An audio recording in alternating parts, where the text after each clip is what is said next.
It was a humid afternoon in the Pacific Theater, September 1944, as the sun began to dip low in the sky, casting long shadows over the dense jungle that stretched endlessly across the Philippine island of Leyte.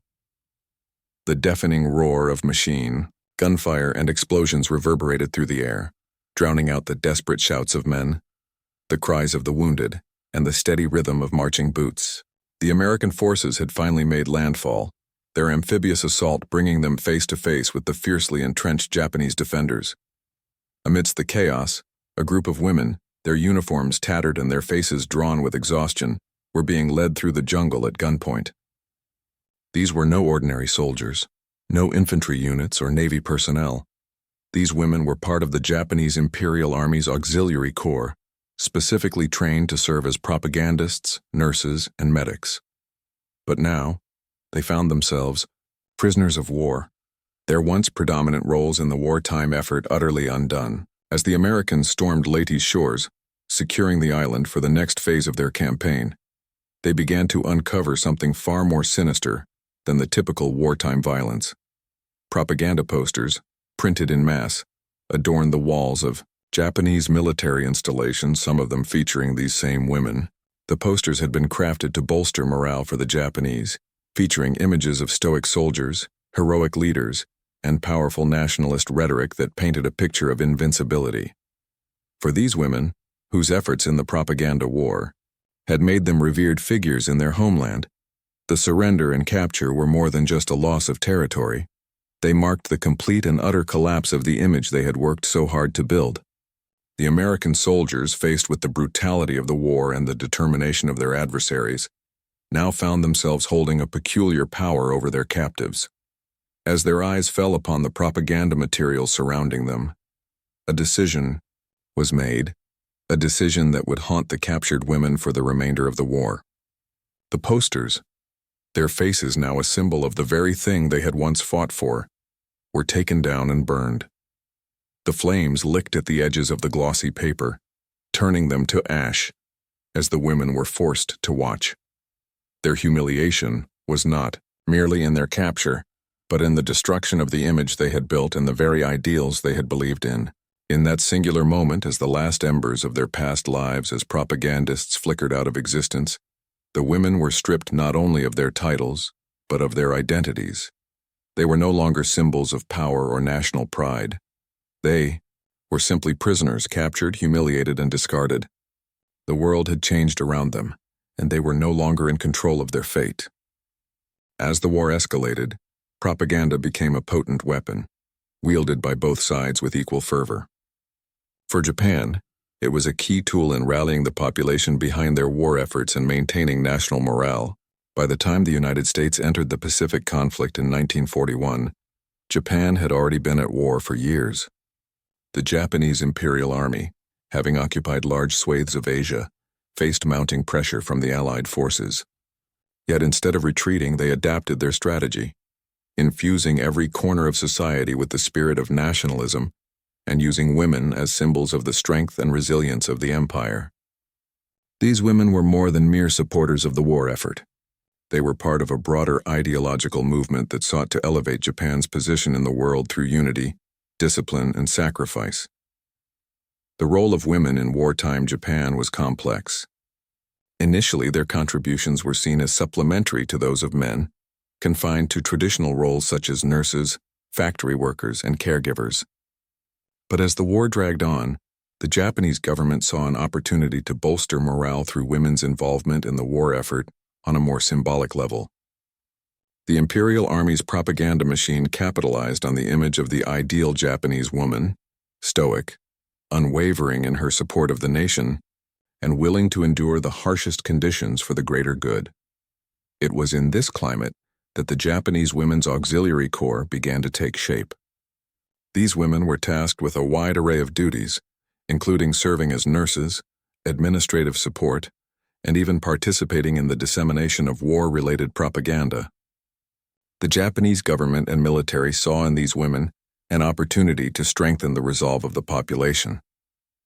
Through the use of posters, pamphlets, and other media, the government presented these women as paragons of loyalty to the emperor, ready to endure the sacrifices of war and stand by their husbands, fathers, and brothers.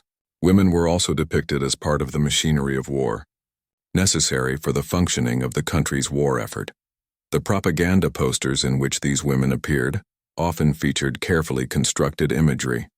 In the posters, women were portrayed as graceful and dignified figures, their faces calm yet determined, their eyes conveying an unspoken sense of duty and patriotism. These images were meant to evoke a sense of pride in the Japanese people and show the rest of the world that Japan was united, that everyone, regardless of gender, was committed to the cause. The message was clear. This was a nation at war, but it was also a nation where every citizen, male and female, had a role to play. But the women who participated in this propaganda campaign were far from mere figments of a government's imagination. These were real women, individuals with their own hopes, fears, and desires. Some were students, others were professionals, and still others were mothers and wives. They had been selected for their role in the war effort based on their backgrounds, their appearances, and their ability to embody the values of the Japanese state. They were taught the principles of sacrifice, discipline, and unwavering loyalty to the emperor and the nation. They were trained in the art of propaganda, learning how to speak, write, and behave in ways that would resonate with the population. For these women, the war effort was not just a political cause, it was a deeply personal mission. They believed in the strength and righteousness of Japan's imperial ambitions, and they were willing to sacrifice everything, including their personal freedom, to contribute to the country's victory. But as the war continued, the harsh realities of combat and the relentless tide of defeat began to erode their sense of purpose. The women, who had once been seen as the embodiment of Japan's power and unity, were now being swept along by the same forces of war that had decimated their country's military might. As the American forces advanced through the Pacific, these women found themselves caught in a tide of events that was beyond their control. Their once glorious image began to fracture. The very posters that had once depicted them as loyal and proud representatives of Japan's wartime ideology were now symbols of defeat and humiliation. The American soldiers, in their relentless campaign to topple Japan's imperial forces, discovered these posters as they took control of Japanese-held territories. For the soldiers, the propaganda posters represented not just an enemy ideology, but a personal affront to their own cause. To the Americans, the sight of these women's faces on the posters became a symbol of the enemy's deceptive strength, a false image of invincibility that needed to be shattered. The act of tearing down or burning these propaganda posters became an act of psychological warfare, a way of not only defeating Japan's military forces, but also stripping away the morale of the civilian population and the remaining fighters. The humiliation of the captured women, who had once been so central to Japan's propaganda machine, served as a potent reminder of the staggering price of war. The psychological impact on the women who were captured and forced to watch the destruction of their propaganda was profound. These women, once held up as icons of national pride, were now reduced to prisoners of war, an enemy to be controlled and subdued. The very posters that had immortalized their image in the eyes of their fellow countrymen now served to deepen the humiliation they faced. It was not just the loss of their roles, but the total collapse of the persona they had helped construct for themselves. The posters had been their achievement, their legacy, and the physical embodiment of their hard work and sacrifice. Watching them burn was more than just a loss of reputation. It was the destruction of everything they had worked toward. In that moment, they were no longer symbols of victory or strength. They were broken, stripped of their dignity, and relegated to a humiliating place in history. As the flames consumed their image, the women were left to face the realities of their new existence. Captured, subjugated, and marked as part of a war machine that had been defeated. The year was 1944, and the Pacific War had reached a decisive point. After the infamous attack on Pearl Harbor in 1941, the war had been an unrelenting storm of clashes, victories, and losses.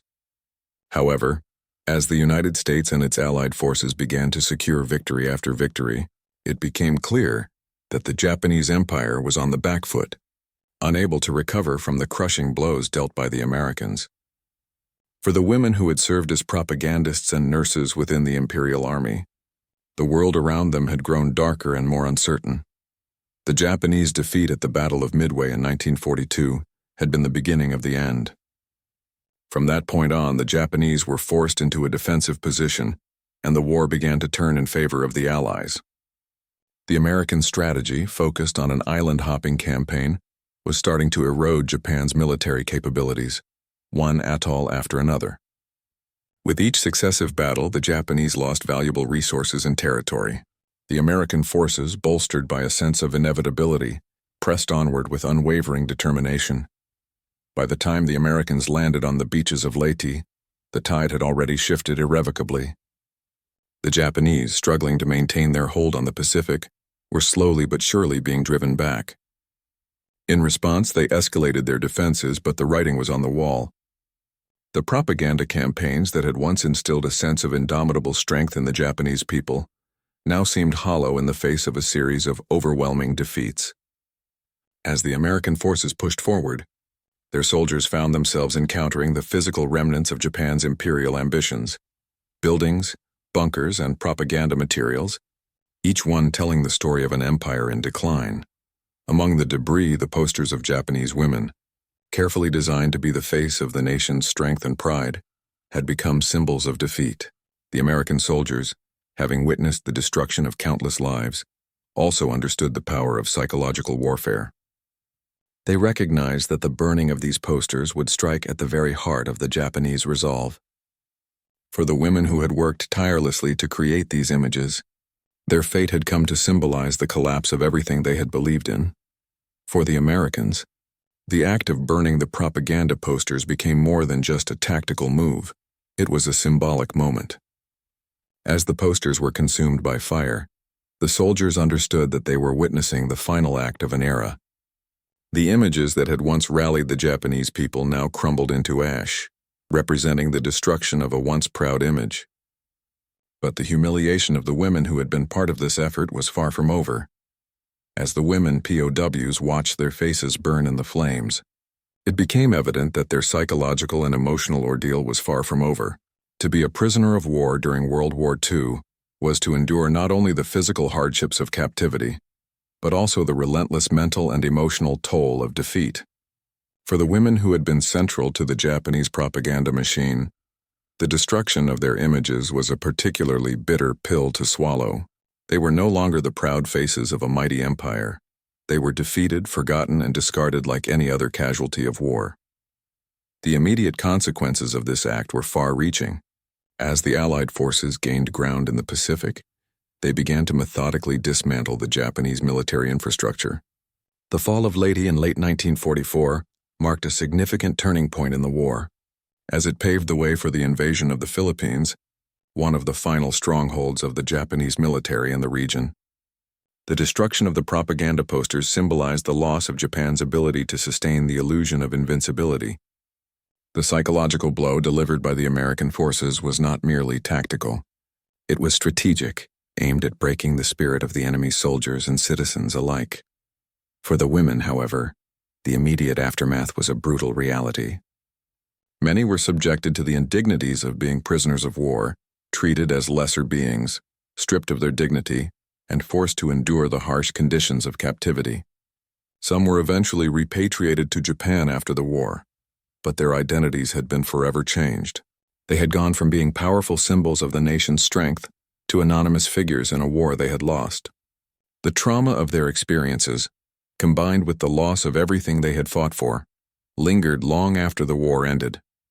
But the psychological consequences were not limited to the women themselves. The destruction of their image, the burning of the posters, was a reflection of the broader collapse of Japan's wartime ideology. The war was not just a military defeat for Japan, it was a cultural and emotional one. The Japanese people had been fed a steady diet of propaganda that painted the war as a righteous struggle, one in which their ultimate victory was inevitable. But as the war progressed, the gap between the myth and the reality grew wider. The burning of these posters was the final acknowledgement that the war had been lost, that the once proud imperial army was no longer capable of sustaining the image of dominance and invulnerability it had so carefully constructed. In the days and weeks that followed the destruction of the posters, the American forces would continue their march across the Pacific, moving closer to Japan's home islands. The psychological victory over the Japanese propaganda machine would soon culminate in the ultimate blow to the Japanese Empire, the atomic bombings of Hiroshima and Nagasaki, which forced Japan's surrender in 1945. But for the women who had once been the faces of Japan's imperial ambitions, the war was far from over. Their captivity, their humiliation, and their broken dreams would haunt them for the rest of their lives. And the world they returned to, forever altered by the events of the war, would never be the same. Their role in the war, once a source of pride and nationalistic fervor, had now become a symbol of the cost of empire, the cost of war, of propaganda, and of the women who had paid the ultimate price for their nation's illusions. As the dust settled over the Pacific, the war had left behind scars both on the land and in the hearts of those who had fought it. The Japanese Empire was no more, and the world, reeling from the devastating consequences of the conflict, began to reckon with the immense toll it had taken. In the aftermath of Japan's surrender, the world's attention turned to rebuilding both physically and ideologically. But for the women who had once been symbols of national pride, whose faces had been immortalized in the propaganda posters now reduced to ash, the war had left an indelible mark that no amount of time could erase. For the American soldiers, the destruction of the propaganda posters had been one of many moments of psychological warfare in the Pacific Campaign. It had been an act of revenge, but also a strategic one, aiming to strip the Japanese of their morale, of their belief in an invincible empire. The burning of these posters was emblematic of the Allies' broader campaign to dismantle not just the military might of Japan, but the entire ideological structure that had supported its war effort. Propaganda, after all, had been one of the most powerful tools employed by the Japanese government. The posters had helped to foster a sense of unity, pride, and purpose among the people, even as their country plunged deeper into destruction. By destroying those symbols, the Americans sought to sever the psychological backbone of the Japanese resolve. But as the war drew to its conclusion and the world moved toward the post-war era, the consequences of this psychological campaign became more apparent. The capture and humiliation of these women were not just isolated incidents. They were representative of the broader challenges faced by those who had been part of the war machine, regardless of gender or rank. Many of the women who had worked as propagandists, who had been the faces of the war effort, struggled to find their place in a Japan that was rapidly changing. The nation was in the midst of a cultural and political upheaval, as it faced the consequences of its imperial ambitions and dealt with the occupation forces sent by the Allied powers to oversee the country's reconstruction. For these women, the destruction of the propaganda posters symbolized the end of an era. It was the final chapter of their involvement in the war, a war that had shaped their identities and their futures in ways they had never anticipated. The emotional toll of the destruction, the loss of the image they had carefully constructed, was far more than just a personal blow. It was the collapse of the world they had been taught to believe in. The ideals of sacrifice, loyalty, and national pride that had once guided their every action now seemed empty in the face of defeat. The psychological impact of their capture and the subsequent destruction of their image did not fade quickly. Many of the women were subjected to the harsh conditions of internment camps. The experience of being a POW, especially as a woman in a society that had placed such high expectations on them, was brutal. The memory of their humiliation lingered long after the war ended. Even as they returned to their homes, many struggled with the shame of their involvement in the war effort, and the feeling of being discarded by their country once it had lost. But in the years that followed, Japan would begin to rebuild. It would eventually emerge as an economic powerhouse, and the propaganda campaigns that once defined its wartime spirit would be replaced by a more peaceful democratic identity. The women who had once been symbols of Japan's imperial aspirations faded into obscurity, their stories largely forgotten in the rush to rebuild and move forward. The Japanese government, in its efforts to reconcile with its neighbors and with the world, sought to distance itself from the imperial era.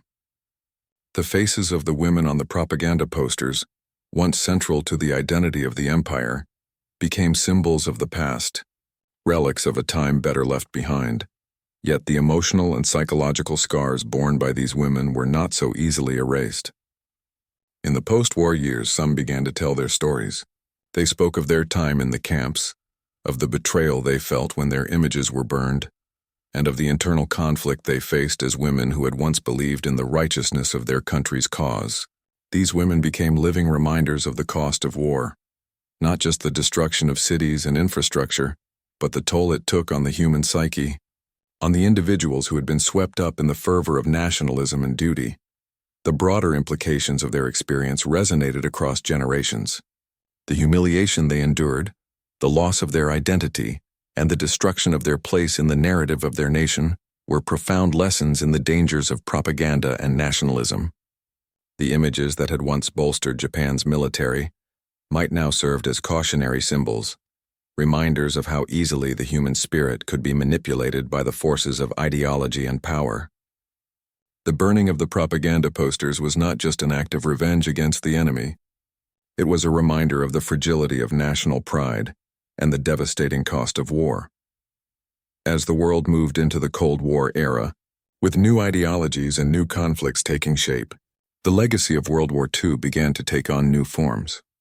The lessons of the war, its horrors, its sacrifices, and its human cost, were passed down through generations. And for the women who had once been the faces of Japan's wartime propaganda, their place in history was forever altered. They were no longer just symbols of a lost cause.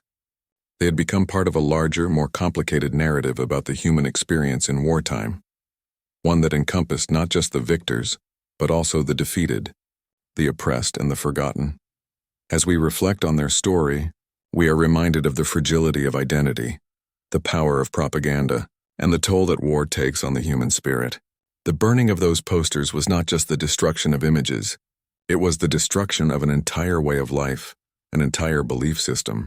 And for the women who had once embodied that belief, the war's end marked the beginning of a long journey of reconciliation, not just with the world around them, but with themselves. The legacy of their sacrifice, their humiliation, and their survival remains etched in the history of the war, a reminder of the complex, often painful reality of what it means to be caught in the crossfire of a global conflict.